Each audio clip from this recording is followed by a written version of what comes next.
Octobre 2020. J'avais 23 ans, je vivais dans un petit studio exigue dans une zone industrielle, grise de la banlieue parisienne. Et je cherchais désespérément une voiture d'occasion qui ne me lâcherait pas à la première baisse de température. Cela faisait des semaines que je parcourais les annonces en ligne quand j'ai fini par trouver une berline bleu foncé de 2014. Le prix était de 4 000 €. Une véritable aubaine sur ce marché. Et le vendeur, un type qui se faisait appeler Marc, disait qu'il voulait vendre vite parce qu'il partait vivre à l'étranger. Le premier signe que quelque chose clochait n'était pas la voiture elle-même, mais le fait que Marc insistait pour qu'on se voie dans une station-service désaffectée au bord de la Nationale 9, à 11 heures du soir. J'aurais dû faire demi-tour à ce moment-là. Mais quand on est fauché et qu'on passe 2 heures dans les transports chaque jour, l'instinct de survie a tendance à se taire. Quand je suis arrivé à la station avec la voiture de mon colocataire, Marc était déjà là. C'était un homme grand, incroyablement mince, avec une posture qui lui donnait l'air d'être en permanence penché vers l'avant. Il ne m'a pas serré la main. Il m'a juste tendu les clés et m'a dit d'aller faire un tour dans le quartier. La voiture roulait parfaitement. Elle était propre, sentait le nettoyant industriel au citron et affichait moins de 80 000 km au compteur. Je l'ai payé en liquide, nous avons signé les papiers sur le coffre et il a disparu dans l'obscurité vers un gros 4x4 noir qui l'attendait avant même que je puisse lui demander où se trouvait la roue de secours. Les premiers jours se sont bien passés. La voiture était un rêve comparé au bus. Mais le vendredi soir, alors que je passais l'aspirateur sous les tapis de sol dans une station de lavage, j'ai remarqué une petite bosse rectangulaire sous la moquette du coffre. Nerveux, j'ai soulevé la garniture et j'ai trouvé un petit carnet relié en cuir, caché dans un compartiment secret près de l'emplacement de la roue de secours. Je me suis assis sur le bord du para-choc et je l'ai ouvert. Mon cœur a raté un bond quand j'ai vu la première page. Ce n'était pas un carnet d'entretien. C'était une liste de dates et d'heures. 12 octobre, 6h15 du matin. 13 octobre, 6h10 du matin. C'était les heures exactes auxquelles je partais de chez moi pour aller travailler. J'ai feuilleté les pages, les mains commençant à trembler.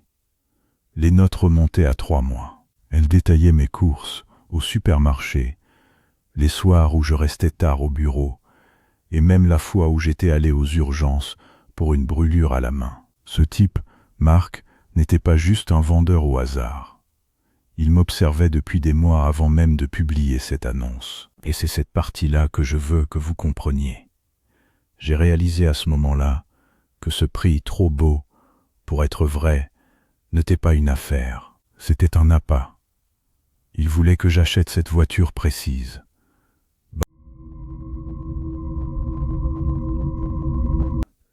Je me suis précipité sur le siège conducteur, avec l'intention d'aller directement au commissariat. J'ai enfoncé la clé dans le contact, mais avant que je puisse la tourner, l'écran du tableau de bord s'est allumé tout seul. Il n'affichait pas le logo du constructeur, il affichait une carte. Il y avait une seule destination enregistrée, nommée Maison. J'ai appuyé dessus, m'attendant à voir l'adresse de Marc. Le GPS a affiché mon propre immeuble, avec mon numéro d'appartement précis. Mais je n'avais jamais programmé ça dans la voiture. Je ne la possédais que depuis 72 heures. Une vague de nausée m'a submergé. J'ai passé ma main sous le tableau de bord, cherchant n'importe quoi d'anormal. Mes doigts ont frôlé quelque chose de froid et de plastique près de la colonne de direction. J'ai tiré fort. Un petit boîtier noir avec une lumière rouge clignotante s'est détaché, traînant une série de fils qui avaient été branchés directement sur le système électrique de la voiture.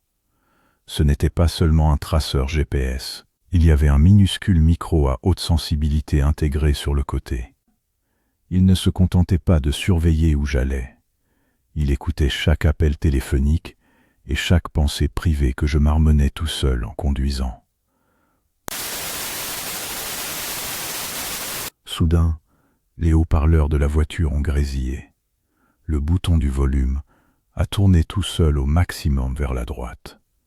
Une voix a rempli l'habitacle, déformée, mais reconnaissable entre mille. C'était Marc.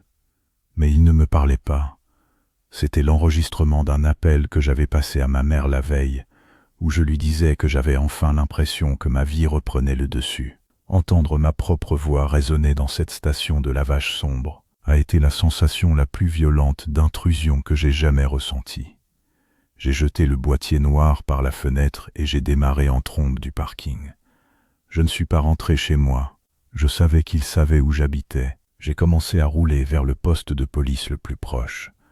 Mais au moment de m'engager sur autoroute, j'ai remarqué 2 phares derrière moi. Ils étaient loin au début, mais ils gardaient exactement la même distance, peu importe la vitesse à laquelle je roulais. Chaque fois que je changeais de fil, ils changeaient de fil. Chaque fois que je ralentissais, ils ralentissaient. J'ai réalisé avec un sursaut de terreur pure que le boîtier noir que j'avais arraché n'était pas le seul traceur. De Nantes, j'ai pris une sortie brusque et illégale, les pneus crissant alors que je bifurquais sur une petite route de campagne. Les phares me suivaient, agressifs maintenant. Le gros 4x4 noir de la nuit de la vente a surgi derrière moi. Ses pleins phares m'aveuglant dans le rétroviseur. Inaurétenant. J'étais piégé dans une cage de 2 tonnes que j'avais payée avec mes propres économies. J'ai réalisé que l'odeur de citron que j'avais remarquée plus tôt s'estompait, remplacée par quelque chose de métallique et d'âcre. J'ai regardé au niveau des pieds du passager et j'ai vu une petite cartouche coincée sous le siège, qui sifflait doucement en laissant s'échapper un gaz incolore dans l'habitacle. Ma tête a commencé à devenir lourde, ma vision s'est brouillée sur les bords. J'ai compris que la voiture était conçue pour être un piège mobile. Il n'essayait pas de me percuter, il attendait que je perde connaissance. Avec mes dernières forces, j'ai écrasé les freins.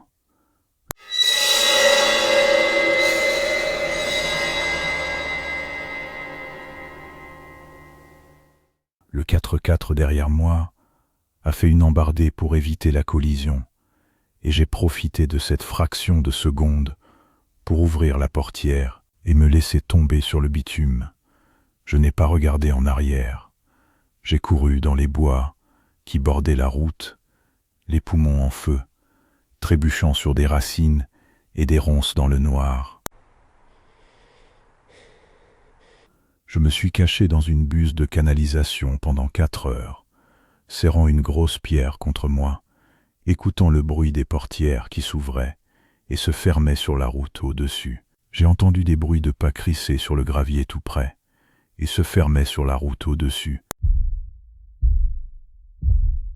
Le faisceau d'une lampe torche a balayé l'entrée du tuyau, me manquant de quelques centimètres. J'ai entendu la voix d'un homme, basse et frustrée, dire « Le siège était déjà réglé pour moi, c'était presque la taille parfaite. » Finalement, le bruit du moteur s'est éloigné. J'ai attendu 1 heure de plus avant de ramper dehors et de marcher 5 kilomètres jusqu'à une station-service pour appeler la police. Quand ils ont retrouvé la voiture, elle était vide.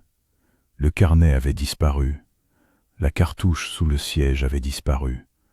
Même les papiers que j'avais signés ne se trouvaient plus dans la boîte à gants. La police a vérifié le numéro de série et m'a dit que la voiture avait été déclarée volée 3 ans auparavant à un homme qui avait disparu dans une autre région. Ils n'ont jamais retrouvé Marc. J'ai quitté mon appartement dès le lendemain et j'ai changé de ville 1 semaine plus tard. Je n'ai plus de voiture. Je prends le train, là où il y a du monde, des lumières et aucun endroit pour cacher un micro. Mais parfois, quand je rentre de la gare à pied, je vois un vieux break gris ou une berline bleu foncé qui tourne au ralenti à un feu rouge. Et je vois le conducteur penché vers l'avant, observant les piétons avec un intérêt un peu trop marqué. Cela fait 4 ans, mais j'ai toujours le double des clés de cette berline bleue dans le tiroir de mon bureau. Je le garde pour me rappeler que parfois, les choses que nous pensons acheter sont en réalité. On se retrouve au prochain épisode. N'oubliez pas de vous abonner.